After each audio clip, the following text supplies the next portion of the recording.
Bismillahirrahmanirrahim. Yang saya hormati Bapak dosen pengampu mata kuliah Hukum Perdata dan yang saya hormati pula rekan-rekan sekalian.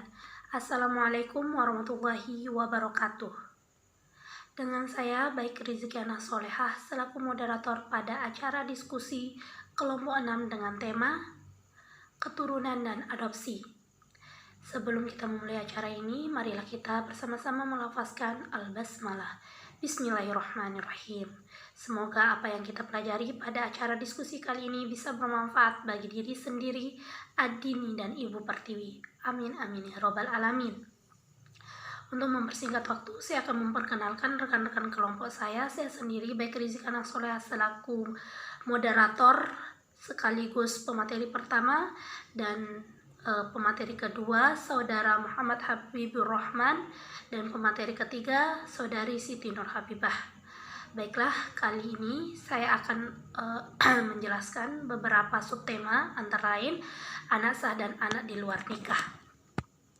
Menurut Undang-Undang Republik Indonesia Nomor 1 Tahun 1974 Pasal 2 Ayat 2 serta Pasal 43 bahwa anak sah adalah anak yang dilahirkan melalui perkawinan yang sah, yakni perkawinan yang tercatat menurut peraturan perundang-undangan yang berlaku. Sedangkan anak yang dilahirkan di luar perkawinan hanya mempunyai hubungan perdata dengan ibunya dan keluarga ibunya, sehingga mereka tidak mendapat hak dari ayah biologisnya sebagaimana halnya anak sah. Hal tersebut berbeda dengan putusan Mahkamah Konstitusi nomor 46 tahun 2010 yang menyatakan bahwa pencatatan perkawinan dalam pasal 2 ayat 2 Undang-Undang Perkawinan merupakan kewajiban administrasi yang tidak mengikat atas keabsahan perkawinan. Karena keabsahan perkawinan tetap menjadi dominan hukum agama dari calon mempelai, sedangkan negara tidak turut campur tentang sah atau tidaknya sebuah perkawinan. Putusan Mahkamah Konstitusi nomor 46 tahun 2010 berusaha mencari benang merah dari perbedaan pandangan hukum Islam dengan pasal 2 ayat 2 Undang-Undang Perkawinan tersebut, sekaligus menawarkan beberapa solusinya. Tetapi tampaknya hasil putusannya pun masih menyisihkan perbedaan pandangan, bahkan menjadi polemik yang berkepanjangan di tengah-tengah masyarakat. Apalagi putusan Mahkamah Konstitusi tersebut berangkat dari sebuah kasus yang sangat familiar pada masa itu, sehingga boleh jadi nilai subjektivitasnya lebih kental dibanding dengan nilai objektivitasnya dalam penetapan sebuah hukum. Karena itu tetap memiliki ruang untuk dikaji lebih lanjut untuk menemukan solusi hukum yang terbaik dan lebih memihak kepada kebenaran agama. Selanjutnya, pengertian anak angkat. Anak angkat menurut Kamus Besar Bahasa Indonesia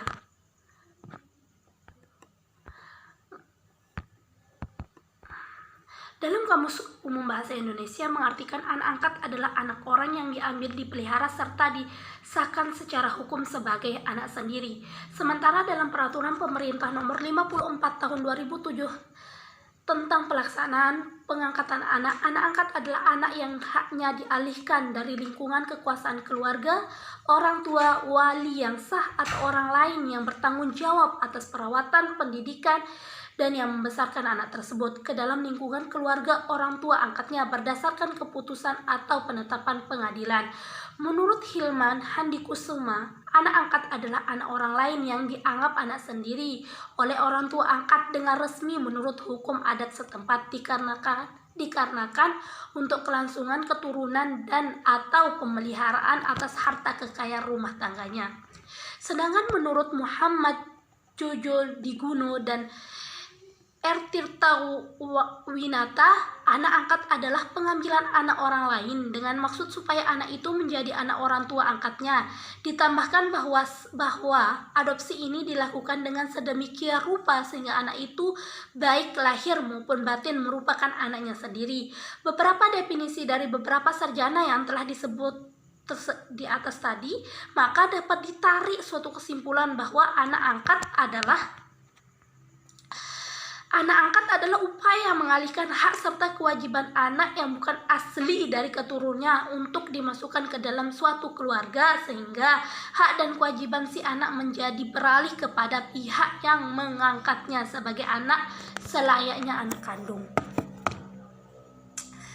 Mungkin materi kedua akan dijelaskan oleh Saudara Muhammad Habibur Rahman. Kepada Saudara Muhammad Habibur Rahman saya persilakan. Terima kasih. Assalamualaikum warahmatullahi wabarakatuh. Di sini saya akan melanjutkan presentasi dari kelompok kami. Dasar hukum pengangkatan anak. Adapun yang menjadi dasar sebagai panduan bagi masyarakat, khususnya orang tua yang ingin mengangkat anak, dasar hukumnya dapat dilihat berikut ini. 1. Kitab Undang-Undang Hukum Perdata (KUH Perdata). 2. Dalam kompilasi hukum Islam lihat pasal 171 huruf H. 3. Al-Quran dan Hadis.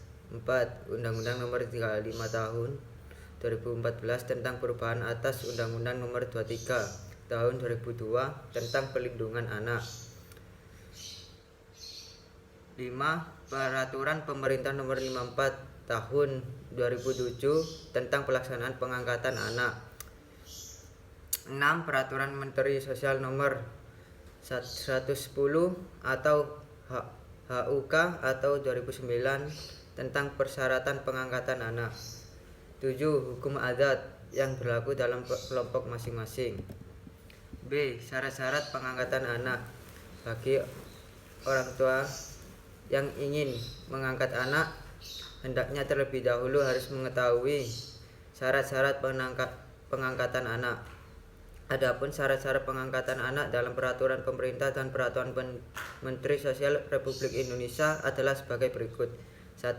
Syarat anak yang akan diangkat meliputi belum berusia 18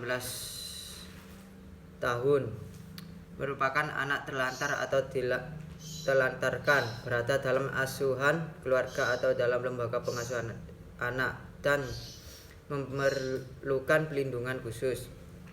2. Usia anak angkat sebagaimana yang dimaksud pada ayat 1 huruf A meliputi anak belum berusia 6 tahun merupakan prioritas utama.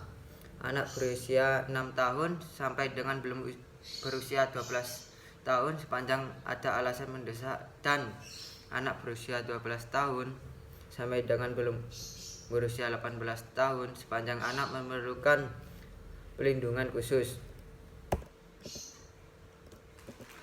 Sedangkan persyaratan untuk menjadi orang tua angkat antara lain adalah sebagai berikut. 1. Sehat jasmani dan rohani. 2. Berumur paling rendah adalah 30 tahun dan paling tinggi 50 tahun. 3. Beragam sama dengan agama calon anak angkat. 4. Berkelakuan baik dan tidak pernah dihukum karena melakukan tindakan kejahatan. 5. Berstatus menikah paling singkat 5 tahun. 6. Tidak merupakan pasangan sejenis. 7. Tidak atau belum mempunyai anak atau hanya memiliki satu orang anak. 8. Dalam keadaan mampu ekonomi dan sosial. 9. Memperoleh persetujuan anak dan izin tertulis orang tua atau wali anak. 10. Membuat persyaratan tertulis bahwa pengangkatan anak dalam demi kepentingan terbaik bagi anak, sejahtera, dan pelindungan anak. 11. Adanya laporan sosial dan pekerja sosial yang tepat. 12. Telah mengasuh calon anak angkat paling singkat 6 bulan sejak izin pengasuhan diberikan. Dan yang terakhir, memperoleh izin menteri dan atau kepala instansi sosial. Prosedur pengangkatan anak. Prosedur dalam surat edaran Mahkamah Agung No. 6 tahun 1983 tentang penyempurnaan surat edaran Mahkamah Agung nomor 2 tahun 1979 yang menegaskan beberapa prosedur berikut ini. 1. Dimulai dengan permohonan kepada ketua pengadilan yang berwenang dan termasuk dalam prosedur dalam hukum acara perdata yang dikenal dengan jurisdiksi volunteer, jurisdiction voluntaria. 2. Petitum permohonan harus tunggal, yaitu dalam meminta pengesahan pengangkatan anak tanpa permohonan lain dalam petitum permohonan.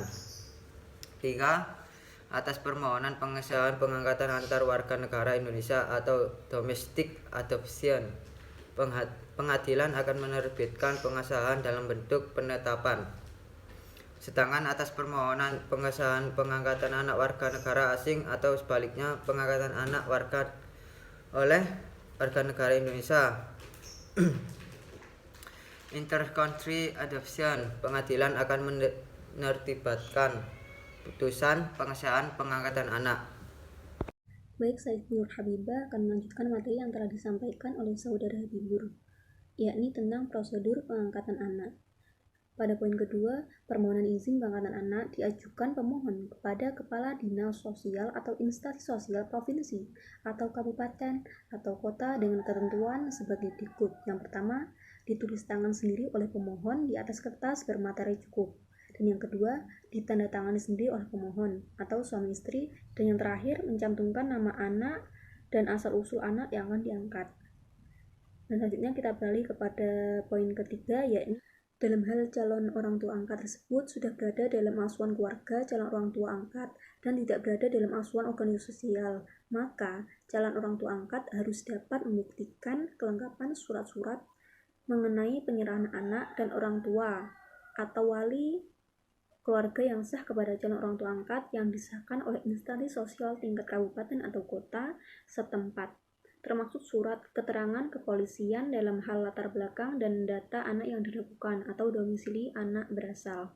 Dan poin keempat, proses penelitian kelayakan. Dan selanjutnya poin kelima, yakni sidang tim pertimbangan izin pengangkatan anak atau PIPA daerah. Dan yang ke 6, yakni surat keputusan Kepala Dinas Sosial atau instansi sosial provinsi atau kabupaten atau kota bahwa calon orang tua angkat dapat diajukan ke pengadilan negeri untuk mendapatkan ketetapan sebagai orang tua angkat. Dan yang ke-7 yakni penetapan pengadilan. Dan yang terakhir yakni penyerahan surat penetapan pengadilan. Dalam Peraturan Menteri Sosial Republik Indonesia menurut Peraturan Menteri Sosial Republik Indonesia nomor 110 HUK 2009 tentang persyaratan pengangkatan anak, bahwa pengangkatan anak antara warga negara Indonesia atau WNI adalah pengangkatan anak yang dilakukan oleh warga negara asing atau WNA terhadap warga negara Indonesia atau WNI, atau pengangkatan anak warga negara asing atau WNA oleh warga negara Indonesia atau WNI yang dibagi menjadi antara lain sebagai berikut, yakni nomor 1, calon orang tua angkat atau COTA adalah suami istri warga negara asing. Dan yang kedua, salah satu calon orang tua angkat adalah warga negara asing atau perkawinan campuran.